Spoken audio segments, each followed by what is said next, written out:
masyarakat agroteknologi, apa kabar nih kalian? Semoga sehat selalu ya. Untuk Agro Podcast kali ini, kami akan menyajikan obrolan yang sangat menarik nih di kalangan anak milenial. Kira-kira pada tahu nggak kita bakal bahas apa? Penasaran kan? Langsung aja ya. Kali ini kita akan membahas tentang bagaimana cara meningkatkan minat generasi milenial untuk mengembangkan inovasi di bidang pertanian pada masa new normal. Pembahasan ini akan dibahas tuntas oleh narasumber kita, yaitu Mas Agus Ali Nurdin selaku Duta Petani Milenial Indonesia. Halo, Assalamualaikum. Halo, Waalaikumsalam. Selamat sore, Mas. Ya, sore. Perkenalkan, saya Nadia, Mas, dari Himpunan Mahasiswa Agroteknologi UPN Veteran Yogyakarta. Ya, siap. Di sini saya ingin mewawancarai Mas. Boleh kan ya, Mas? Oke, sip. Boleh. Jadi gini, dari banyak artikel yang saya sudah baca tentang Mas nih, Mas kan sebagai Duta Petani Milenial Indonesia kan ya, Mas? Terus, Ya, betul. yang saya baca, Mas ini tergabung dalam komunitas Okiagaru di Desa Pacet, Ciparas, Kabupaten Cianjur. Boleh ceritain Mas Okiagaru tuh gimana sih gitu? Oke, baik. Ini bahasa Indonesia apa bahasa Jepang nih? Nihongo desu ka? Mungkin bahasa Indonesia aja biar paham Oke, semuanya. baik. Terima kasih. Dengan Mbak siapa ya? Mbak Nadia, Mas. Mbak Nadia dari kampus? UPN Veteran Yogyakarta. Oh iya, UPN Veteran Yogyakarta. Oke, baik Mbak Vidya. Mbak Vidya ya. Nadia. Mbak Nadia. Oke, baik Mbak Nadia. Jadi sekilas terkait Okiagaru ya. Jadi perkenalan dulu, saya Agus Ali Nurdin. Kalau di dunia maya sering dipanggilnya Kang Gusli. Oh iya, Kang Gusli. Ya. Gusli itu singkatan dari Agus Ali. Baik. Kemudian terkait tadi Okiagaru ya. Jadi Okiagaru itu sudah berdiri sebenarnya sejak tahun 2004, berlokasi di Desa Siliwangi, Kecamatan Bantaruja, Kabupaten Majalengka, Jawa Barat. Kemudian 2008 saya dapat kesempatan untuk program magang pertanian di Jepang dari Badan SDM Kementerian Pertanian Republik Indonesia untuk belajar pertanian di Jepang selama 1 tahun, terhitung 2008 sampai 2009. Kemudian di sana di Jepang itu kita homestay di rumah petani, komoditasnya saya padi dan jeruk, seluas 6 hektar padi dan 6 hektar jeruk dan 15 hektar padi. Program 1 tahun, kemudian pulang April 2009 pulang ke Indonesia dan mengembangkan bakat kubutuh atau bakat karena salah satunya berkeinginan untuk mengembangkan ilmu pengetahuan dan teknologi yang diperoleh di Jepang. Jadi saya dari Majalengka kemudian hijrah ke Bogor waktu itu 2009 membuka lahan seluas 2 hektar spesialis sayuran organik dan spesialis sayuran Jepang. Kemudian kita jual di supplier terdekat dan 2012 kita kontrak MOU dengan restoran, ada 25 resto Yoshinoya, kemudian ada 3 resto Susite dan ada Ayon, Swalayan dan juga beberapa hotel.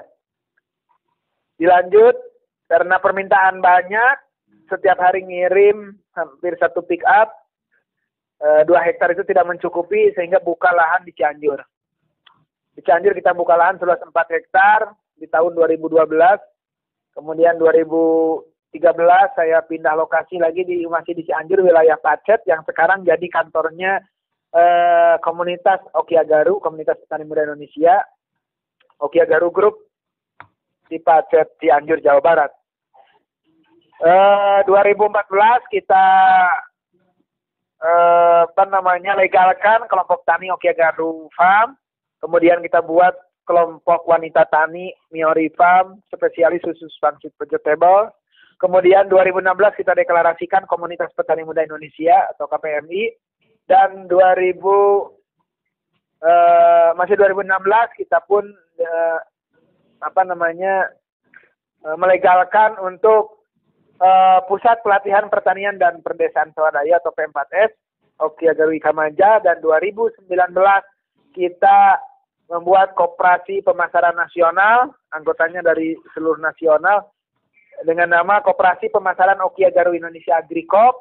Dan masih dalam tahun yang 2019 kita membuat Yayasan Bezazuli Okiagaru Agripreneur. Jadi kita ada beberapa lembaga sebenarnya Mbak Nadia yang kita kelola selama ini.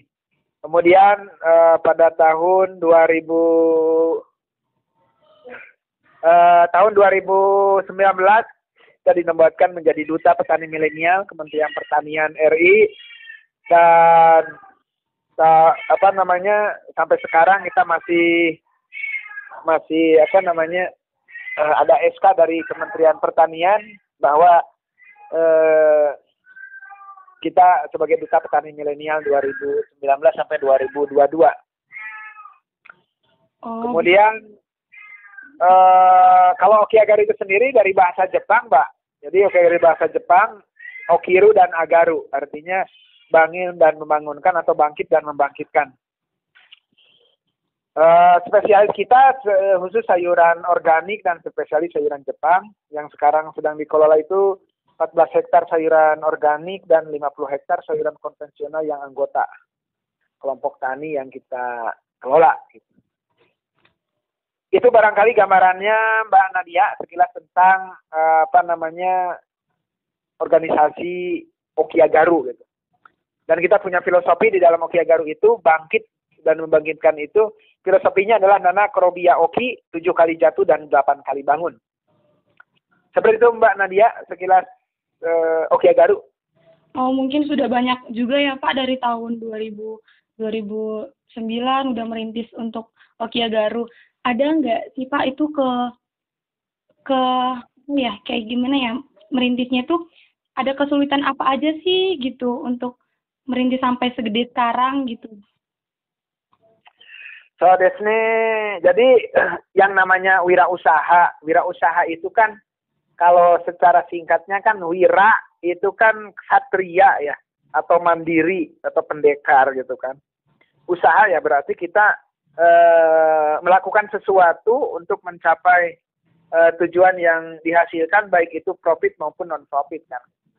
Nah, di dalam melakukan wirausaha ini, di sektor pertanian terutama, ini banyak sekali kendala yang kita hadapi. Yang pertama, salah satunya adalah sumber daya manusia yang memang itu menjadi prioritas dalam suatu usaha yang kita bangun. Apalagi kita tidak sendiri. Artinya kita ada tim, ada komunitas, ada bagian-bagian dan bidang-bidang yang dikelola, sehingga bagaimana mengelola tim ini menjadi kompak. Nah ini kendala-kendalanya memang banyak ya, karena setiap pemikiran orang itu akan berbeda pandangan, berbeda harapan, tujuan gitu kan. Sehingga bagaimana mensinkronkan, mengkolaborasikan agar sumber daya yang ada ini bisa terus bergerak dan menghasilkan sesuatu harapan yang kita inginkan. Nah kendala-kendala inilah yang kita minimalisir dari semua kegiatan, sehingga kita kasih job description kepada mereka sebagai solusi agar permasalahan ini tidak saling mencurigai, tidak saling mengandalkan dan lain sebagainya. Sehingga kita bagi job, kemudian bagi juga kita haknya sesuai dengan job yang diberikan kepada teman-teman seperti itu. Kemudian yang kedua, selain sumber daya manusia ini, tentunya kalau yang namanya di sektor pertanian, ini akan berhubungan dengan alam. Nah, alam ini banyak ya, Mbak Nadia. Jadi alam ini ada mulai dari tanah yang kita injak, dalam hal ini adalah sebagai tempat untuk bercocok tanam.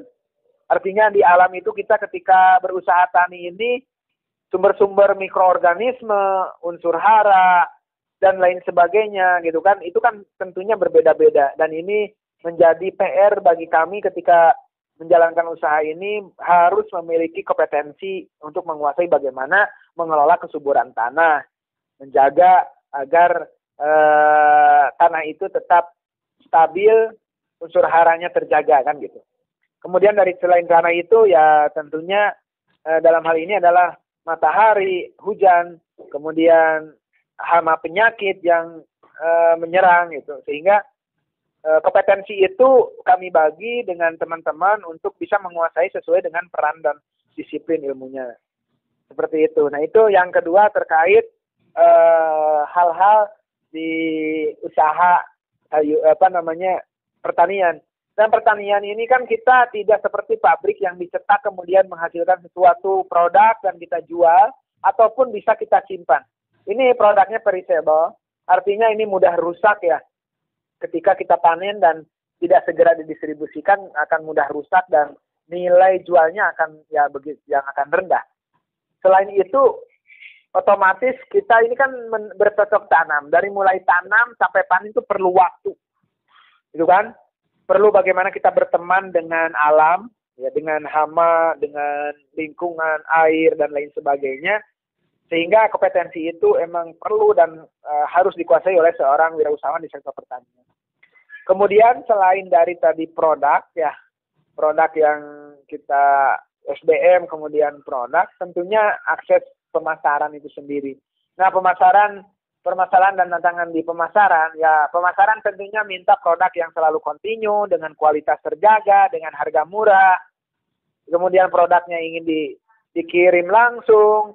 Selain itu produknya agar selalu segar dan lain sebagainya. Dan sangat banyak sekali market mintanya seperti itu.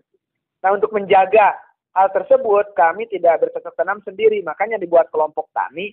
Itu fungsinya agar pasokan-pasokan yang kontinu, segar, kemudian sampai di lokasi ini menjadi kontinu dan selalu ada dan siap dikirim kepada pasar atau konsumen. Sehingga ketika kita membangun kelompok tani, ini kita buat program tanam kepada mereka agar produk itu selalu kontinu. Nah ini solusi bagaimana berhubungan dengan market. Kemudian yang kedua, di marketing itu perlu diketahui ya, Mbak Nadia. Jadi kalau pasar modern market atau HoReCa, hotel, restoran ya, itu mereka itu bayarnya tidak cash. Beda dengan di daerah. Jadi mereka itu pembayarannya ditunda. Beli putus tapi pembayarannya ditunda. Itu sampai ada yang 3 minggu, bahkan ada yang sampai 1 bulan dan 2 bulan. Nah, sehingga ini menjadi permasalahan bagi kita sebagai petani sekaligus pemasok sayuran untuk menyiapkan dana yang double. Baik itu untuk transaksi ataupun persiapan di kebun. Nah, ini yang menjadi polemik bagi kita ini sebagai wirausahawan sektor pertanian. Nah, bagaimana dalam menjaga tersebut? Nah, makanya kami sejak 2018 ini tidak lagi mengirimkan sayuran ke restoran dan swalayan. Akan tetapi kita jual di kebun, yang tadinya harga pakcoy hanya 500, paling mahal 5.000, kita jual menjadi 50.000. Bukan berarti pakcoynya kita jual, akan tetapi kita buat paket-paket usaha selain menjual produk yang segar. Misalkan ini kita jual ada paket pelatihan sayuran organik, baik itu pupuk organik, pestisida organik sesuai dengan SKKNI. Kemudian mereka bisa membawa sayuran yang sudah ada di kebun organik. Kemudian selain itu kita buat model deposit, Mbak. Jadi kalau PO yang minta dari kebun itu harus cash, kalau mereka ingin continue maka harus deposit terlebih dahulu. Ini kita udah lakukan selama 2 tahun sejak 2018. Itu barangkali tantangannya ketika kita berusaha tani di sektor pertanian. Seperti itu Mbak Nadia. Oh begitu ya Pak. Yang saya tangkap itu yang dari awalnya kekurangan sumber daya manusianya. Nah kalau boleh tahu nih Pak, pas masih awal merintis itu anggota Okia Garu dari berapa hingga saat ini udah berapa gitu Pak dari anggota Okia Garu yang udah sebesar sekarang? Baik, kalau dulu kan sebelum ada BB ya, belum ada BlackBerry. 2009 itu 2008, apalagi 2004 dulu itu emang luar biasa ya, kesulitan untuk bertemu dengan generasi milenial ataupun anak muda yang senang di sektor pertanian. Nah, sejak 2009, 2010 itu kita udah mulai kalau dari 2004 kita kelompok tani paling 10 orang. Kemudian pulang dari Jepang 2009, kita masuk itu sekitar ada 20-30 orang bertambah. 2018 kita bertambah lagi sekitar 100-200 orang. Dan memuncaknya ini ketika adanya digital tahun 2016. Di 2016 kita deklarasikan komunitas petani muda Indonesia tersebar di seluruh Indonesia dan langsung beranggotakan 1.000 orang gitu. Jadi sejak 2016 ini anggotanya udah 1.000 dan sekarang lagi ditambah digitalisasi, orang banyak yang minat lain sebagainya. Ini kalau di jumlah ini bisa lebih dari 3.000 orang, Mbak. Sampai sekarang. Anggota, ya sampai sekarang ini bisa berjumlah 3.000 orang. Dan itu dari beberapa stakeholder. Artinya ada yang dia masih mahasiswa dan punya usaha tani, ataupun yang sudah lulus dari SMK Pertanian ataupun lulusan pertanian, bahkan yang masih aktif menjadi seorang pengajar ataupun seorang dosen pun ada di dalam sini, yang dia sama wirausaha, dan kita anggap bahwa itu adalah komunitas petani muda dan berada di bawah naungan Okia Garu Group, seperti itu, Mbak. Oh, begitu ya, Kok. Jadi kan ini kan tadi ya anggotanya banyak yang mahasiswa, bahkan juga pengajar. Mau tahu dong, Pak, gimana sih cara masuk komunitas Okia Garu itu? Syaratnya apa aja? Mau datangin kemana gitu, Pak? Oke, baik. Jadi bergabung di komunitas Okia Garu Community itu syaratnya hanya satu ya, yaitu berkeinginan untuk menjadi seorang petani dan memajukan sektor pertanian. Artinya kalaupun petani itu asumsinya adalah kita katakan bahwa kalau petani itu mulai dari tanam sampai panen. Nah, teman-teman yang masih berada di mahasiswa ataupun siswa, ketika dia senang dengan sektor pertanian itu udah menjadi suatu syarat yang menjadi salah satu syarat menjadi anggota di Okia Garu Community. Gitu. Jadi tidak harus A, B, C, dan Z. Yang penting dia berkeinginan untuk memajukan petani dan pertanian Indonesia, Mbak. Gitu. Oh. Tidak ada syarat khusus. Berarti hanya bertekad untuk mau sebagai petani aja sudah bergabung ke komunitas Okia Garu, begitu kan, Pak? Betul, betul, Mbak. Basecamp Okia Garunya ada di mana aja sih, Pak? Sebenarnya udah tersebar ya di beberapa kabupaten kota dan beberapa provinsi ya. Kalau misalkan kalau ini Mbak ini di Yogyakarta ya? Iya, di Yogyakarta. Ya, kalau di Yogyakarta itu sebenarnya ada teman kita yang memang tapi belum mendeklarasikan komunitas tani mudanya, tapi ada banyak teman kita termasuk alumni Magang Jepang, Mbak. Oh iya, begitu ya, Pak. Tapi kalau di kabupaten kota lain pun udah banyak. Satu provinsi bisa, kayak Jawa Barat ini emang udah hampir full dan penuh ya. Setiap kabupaten kota udah ada koordinatornya masing-masing.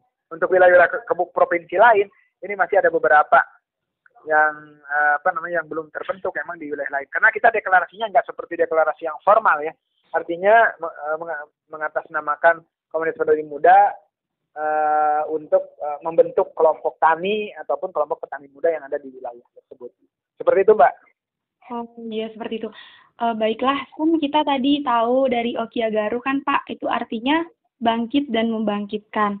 Mungkin di sini Bapak bisa gimana ya, kayak apa sih, Pak, definisi petani milenial itu bagi Bapak? Oke, baik. Tadi saya sampaikan dulu terkait bangkit dan bangkitkan ya. Ini sebenarnya ada di dalam visinya Okia Garu. Jadi visi Okia Garu itu lembaga agribisnis petani muda Indonesia yang mandiri, inovatif, profesional, bertaraf internasional, berbasis ekonomi syariah dan ramah lingkungan. Nah, kenapa kita cantumkan di situ petani muda yang mandiri? Artinya ini adalah wirausahawan itu kan mandiri ya. Mandiri kemudian inovatif. Orang yang selalu berinovasi itu sebenarnya harusnya milenial. Di situ tercantum ada kemandirian, inovasi, dan bertaraf internasional.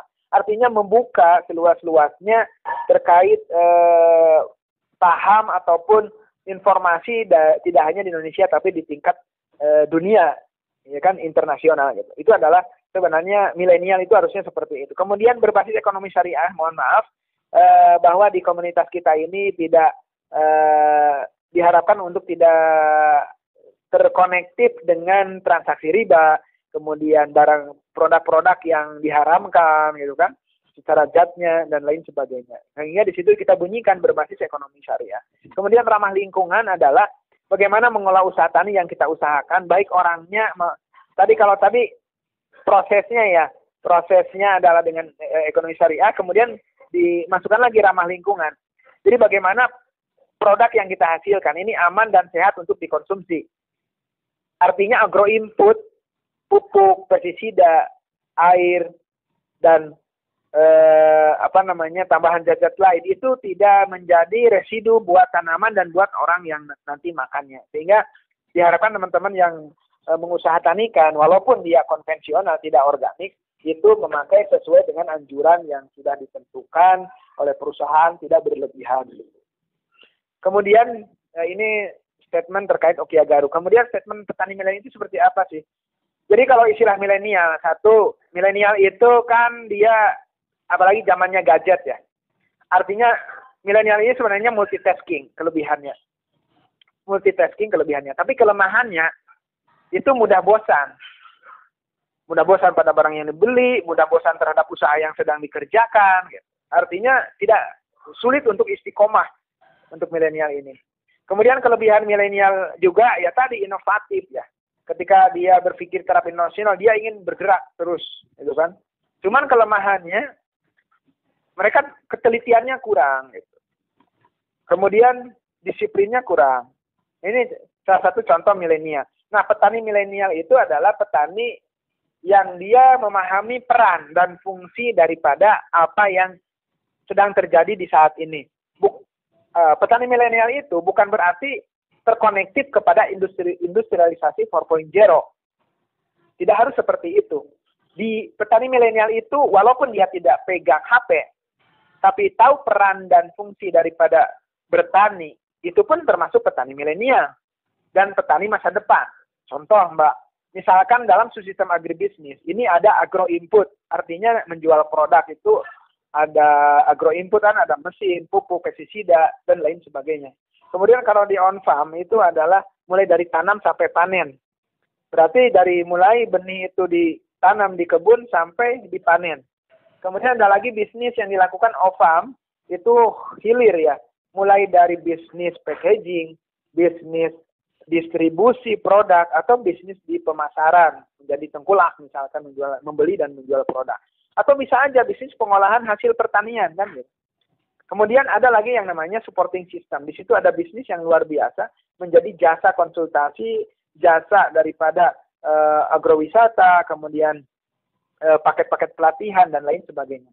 Dan ketika teman-teman dikatakan milenial, ketika dia bisa mengkonektifkan ataupun dia bisa berperan di satu titik tadi, maka itu dikatakan milenial. Artinya milenial itu tidak harus terkonektif oleh industrialisasi 4.0. Ketika dia tadi bisa bertanam dan menghasilkan panen pun, itu adalah bisnis masa depan atau bisnisnya milenial. Gitu. Itu tanggapannya seperti itu, Mbak Nadia. Oh iya, terima kasih Pak. Untuk sekarang pada tahun 2019 kan Bapak diamanahkan sebagai Duta Petani Milenial. Kalau boleh tahu program Petani Milenial itu bagaimana sih Pak? Oke, baik. Jadi program Duta Petani Milenial itu sebenarnya sama sekali tidak ada program yang khusus ya. Ini hanya kita istilahnya membantu terrealisasinya program-program daripada Kementerian Pertanian. Jadi istilahnya kita kawal program-program yang sudah ada, kemudian kita bantu untuk menyampaikan kepada masyarakat, dan juga kita bisa mengevaluasi sebenarnya apakah ini baik atau tidak ketika direalisasikan terhadap masyarakat. Batasannya artinya kita hanya membantu terrealisasinya program-program pemerintah dengan baik. Kemudian anak-anak muda ini salah satunya adalah tertarik di bidang pertanian, karena Kita berada di bawah Badan SDM Kementerian Pertanian.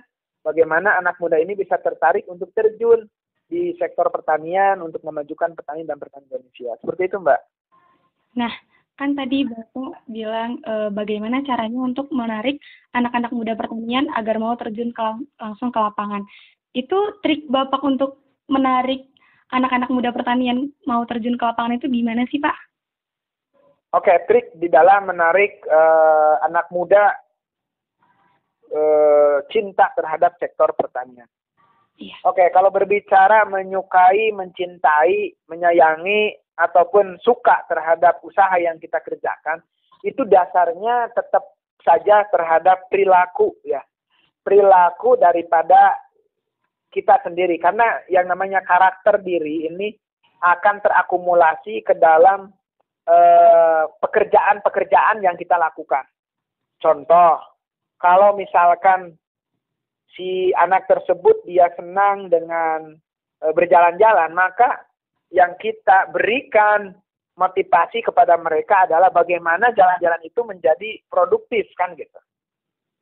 Artinya apa produktifnya di sektor pertanian?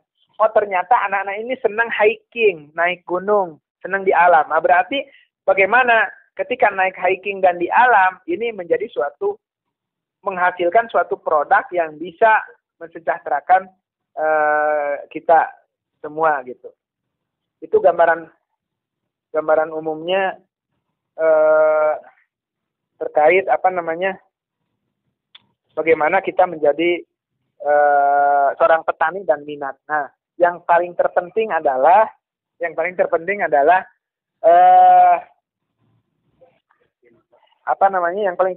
sebentar, Mbak.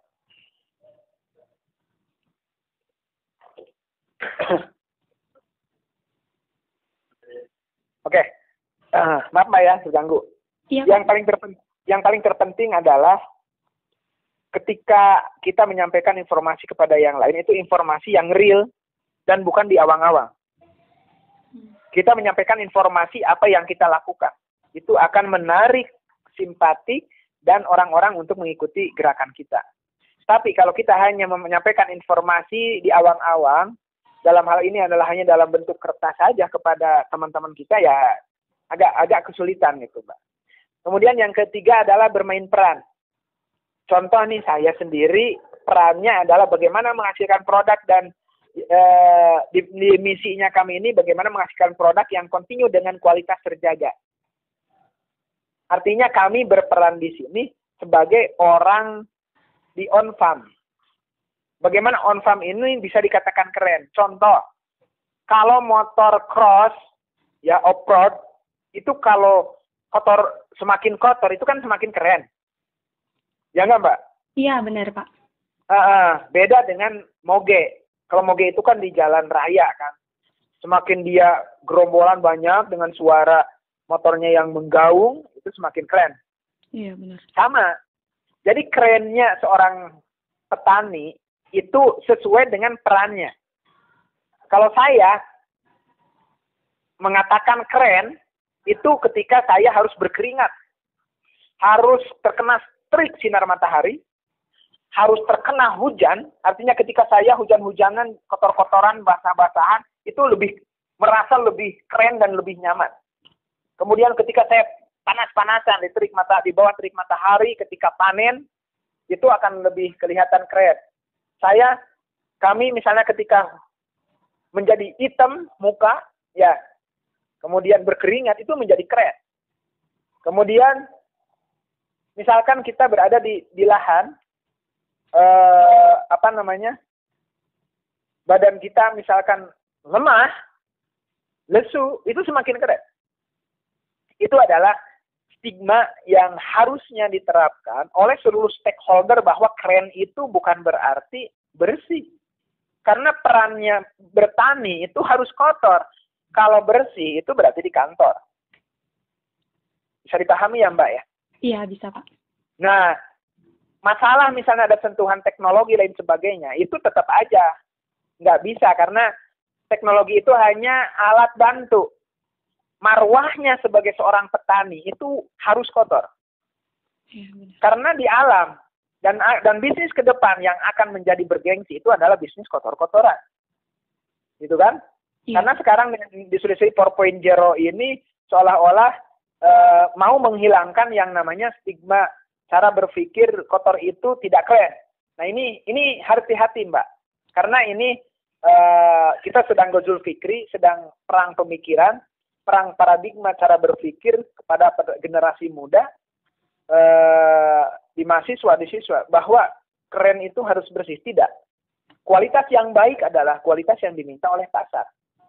Fungsinya sebagai petani adalah menghasilkan produk yang kontinu dengan kualitas terjaga, bukan menghasilkan badan jadi keren. Kita bersih gitu. Beda lagi dengan orang marketing. Ya orang marketing ya harus bersih pakaiannya kan, karena dia menjual. Baik dari orangnya, cara berbicaranya, produknya, semua harus disetting. Jadi kelihatannya bersih kan, nyaman. Kalau bertani tidak. Karena fungsinya di situ. Makanya kenapa Indonesia sekarang dan sampai ke depan tidak tahu ini banyak orang-orang yang mengaku-ngaku sebagai seorang petani dan yang mau memperjuangkan sektor pertanian. Dan padahal itu mau memarginalkan sektor pertanian, mau memarginalkan petani dan generasi muda di sektor pertanian dengan stigma bahwa yang keren itu harus pakai dasi misalnya. Kenapa saya bilang seperti ini? Saya alumni magang Jepang, saya setahun di Jepang dan kita punya komunitas alumni magang Jepang sebanyak 1.300 alumni magang Jepang yang pernah di Jepang tahun, 2 tahun, 3 tahun. Kalau kita gabungkan dengan komunitas lain kita sangat banyak sekali, lebih dari 5.000, 10.000 bahkan. Dan di sana kita di Jepang itu sama, Pak. Di Jepang itu kita kotor, kita panas-panasan, ya. Bukan berarti adanya mesin semakin ringan, bukan. Adanya mesin malah semakin repot bagi kita. Maksud repot gimana? Yang biasanya kita berjalan 1 kilo itu 2 menit misalkan. Ini berjalan 1 kilo itu harus setengah menit. Karena apa? Karena mengikuti mesin. Kita nyangkul pakai cangkul biasa aja, tapi kalau pakai mesin, berarti bagaimana kita mesin traktor, mesin combine, itu kita sinkronkan, kita konektifkan dengan badan kita. Makanya wajar kalau kita disebutnya robot ketika kita di Jepang. Nah, itu modelnya seperti itu, Mbak. Artinya nanti perlu dipahami bahwa bagaimana kita memberikan motivasi kepada anak muda ini sesuai dengan hobi, sesuai dengan passionnya anak-anak muda. Kalau dia senangnya passionnya adalah alan-alan, melaku-melaku, ya berarti kita kasih bisnis yang gambaran terkait sektor marketing. Kalau dia senangnya hiking gitu kan, berarti kita bisnisnya di situ. Itu seperti itu Mbak. Bagaimana kami memberikan motivasi kepada teman-teman di sektor pertanian agar anak muda ini mau bertani dan melanjutkan orang tua kita untuk terjun di sektor pertanian. Seperti itu Mbak.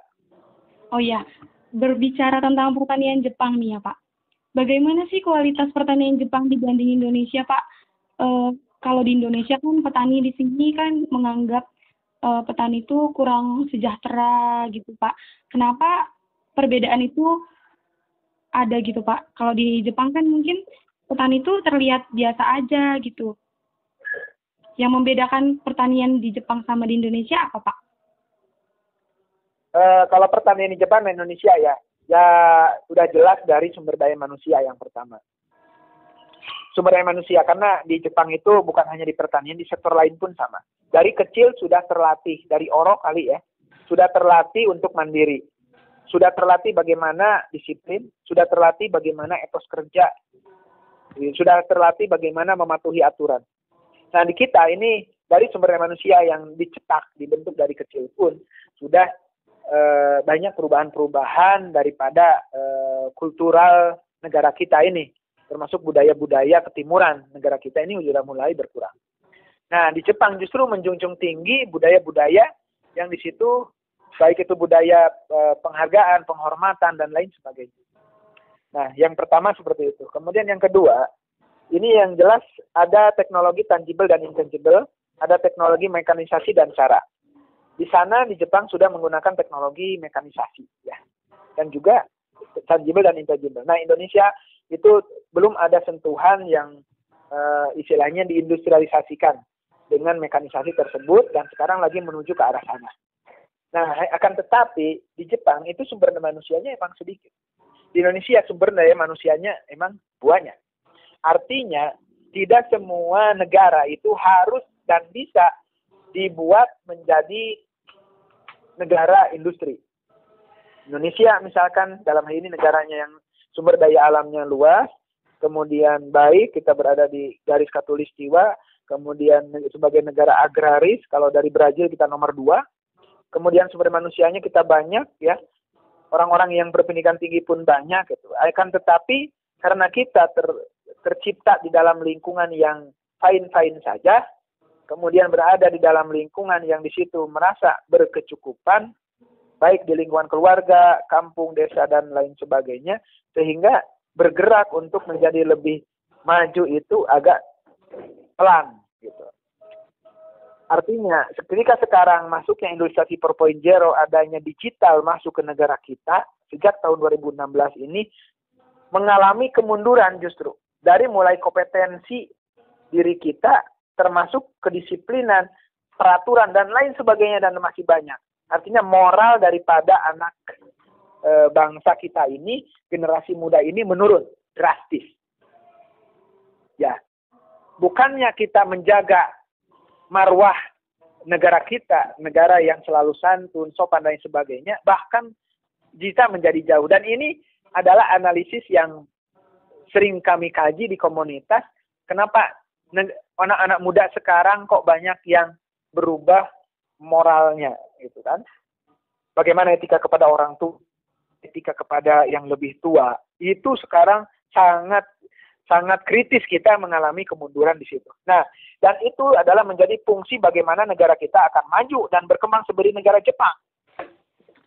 Ketika adanya industrialisasi 4.0 masuk pada saat ini, apakah menunjang terhadap nanti menjadi negara maju seperti negara Jepang? Ya, wallahu alam, gitu kan?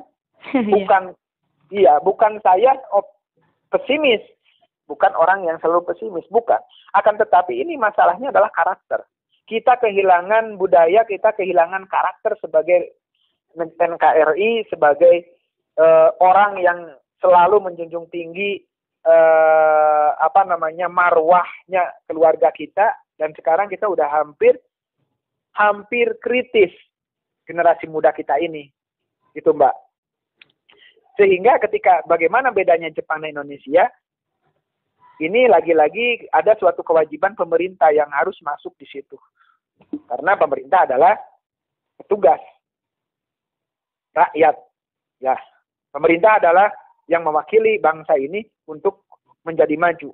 Dan kita disupport oleh pemerintah untuk maju. Artinya program-program yang harusnya memajukan rakyat, memajukan bangsa ini, memajukan negara ini harusnya bisa lebih terakomodir dan bisa terrealisasi. Akan tetapi di masyarakat dan di tatanan masyarakat masih belum nampak secara konkret dan belum bisa dirasakan manfaatnya oleh para petani di Indonesia. Nah, inilah yang menjadi kekhawatiran juga bagi kita sebagai warga negara di sektor pertanian ini, dengan kebijakan-kebijakan yang mungkin banyak berpihak kepada cukong-cukong, banyak berpihak kepada kapitalis, gitu kan? Banyak berpihak kepada orang-orang yang tidak bertanggung jawab, itu kan, yang memanfaatkan kepentingan politik, sehingga bangsa ini akan menunggu kehancuran, kan seperti itu. Tapi wallahu alam. Dan kami jawab dengan karya nyata, kami jawab dengan berjamaah, dengan komunitas, agar negara ini selalu terjaga. Kenapa selalu terjaga oleh kita? Karena kita adalah generasi muda yang akan melanjutkan mereka. Karena kita adalah anak-anak muda yang cinta terhadap pertanian. Dan pertanian dan Indonesia adalah negara agraris, seperti itu, Mbak. Sehingga bagaimana bedanya Indonesia dengan Jepang, ya jauh berbeda, gitu kan. Nah, sekarang justru, Mbak, Jepang itu kekurangan sumber daya manusia. April 2019, Jepang itu membuka program yang namanya Tokutegi no, atau visa kerja. Sebanyak 500.000 orang, harusnya tenaga kerja asing masuk ke Jepang. Tahun depan pun banyak sekali minta program Tokutegi no di 14 bidang, salah satunya adalah sektor pertanian. Artinya apa? Artinya adalah Jepang yang katanya beda 30 tahun dengan negara Indonesia pun ternyata bukan mengalami kemajuan dengan adanya mekanisasi dengan adanya industrialisasi. Ternyata malah mengalami kemunduran. Dan ada fenomena katanya kalau misalkan sampai 2030 7 juta tidak masuk negara Jepang akan hilang tuh negara Jepang gitu kan. Artinya apa? Berarti kan nggak ada orang tuh di sana. Walaupun misalnya mekanisasi, industrialisasi setinggi apapun kalau orangnya tidak ada maka dipastikan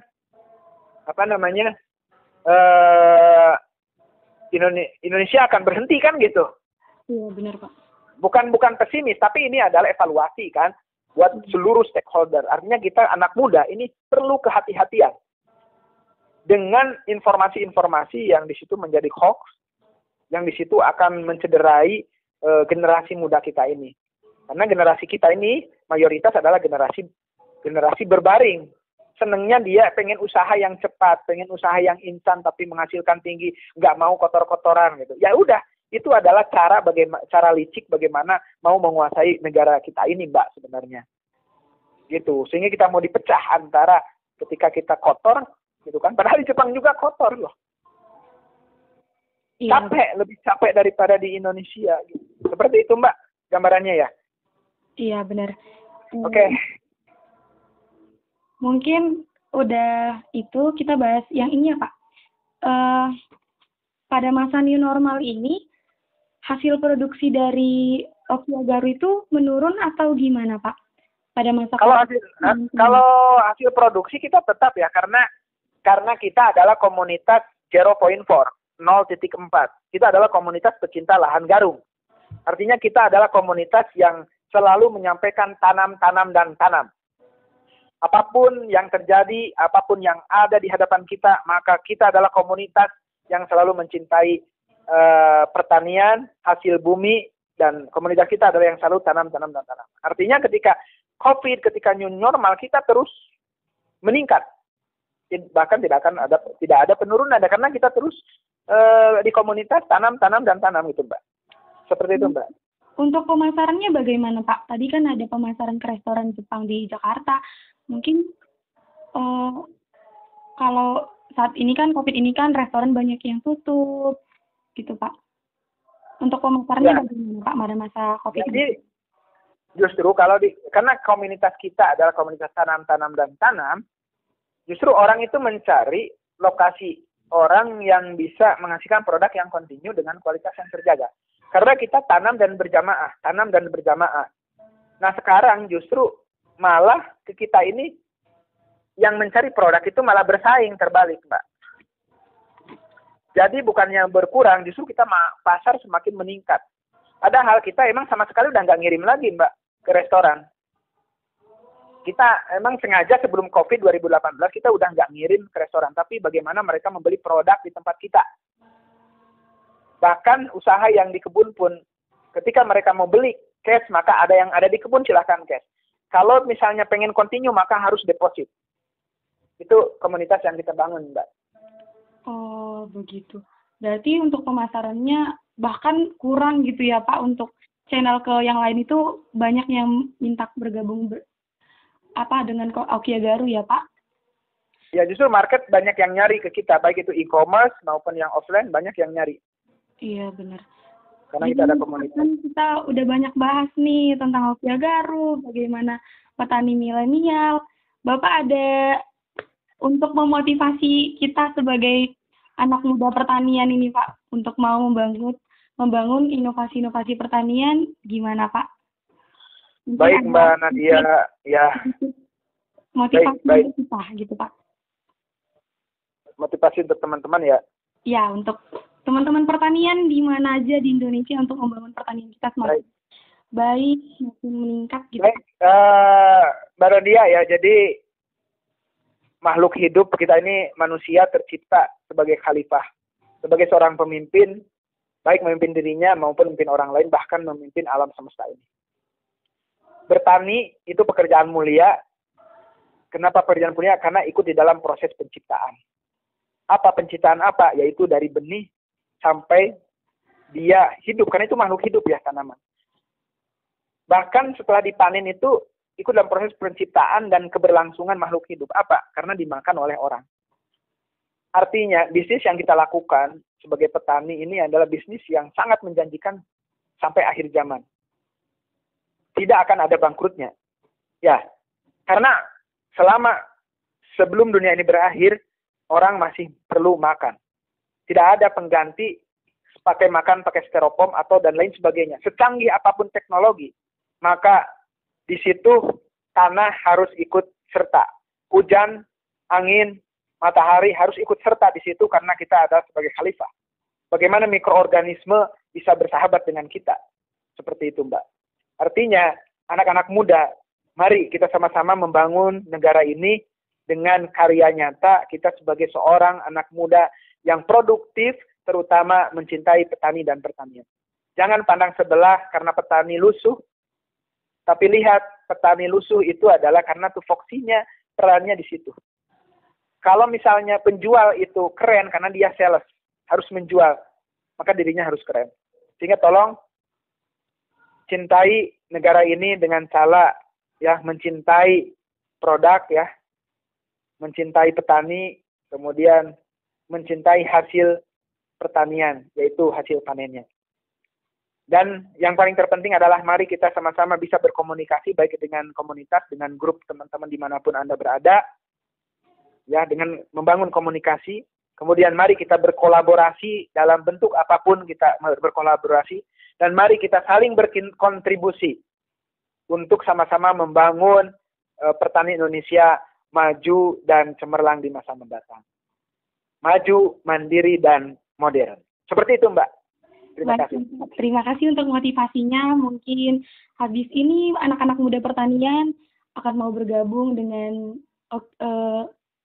Okia Garu mungkin untuk mungkin membuka usaha sendiri gitu ya Pak, hidroponik. Ya. Karena banyak bagian untuk pertanian itu sangat banyak, tidak harus di lahan karena banyak udah yang modern sekarang gitu ya Pak. Mungkin Oke, baik. Ya, Ya. waktu kita juga sudah cukup panjang kita bahas. Terima kasih untuk Baik, Mbak Nadia. ilmu Bapak yang Bapak berikan untuk kita semua, pengalaman Amin. Bapak. Semoga Sama-sama. usaha Bapak lancar, diberi Amin. kesehatan juga, dan juga terberkati semuanya, Pak. Amin, amin. Terima kasih, Mbak Nadia. Mungkin sekian ya, Pak. Terima kasih, Ya, Pak. sama-sama. Sampai jumpa. Ya, sampai jumpa, Mbak Nadia. Waalaikumsalam warahmatullahi wabarakatuh. Sekian episode podcast kali ini. Semoga bermanfaat ya untuk para pendengar. Terima kasih sudah mau mendengarkan. Dan kami tutup. Selamat bertemu di episode selanjutnya.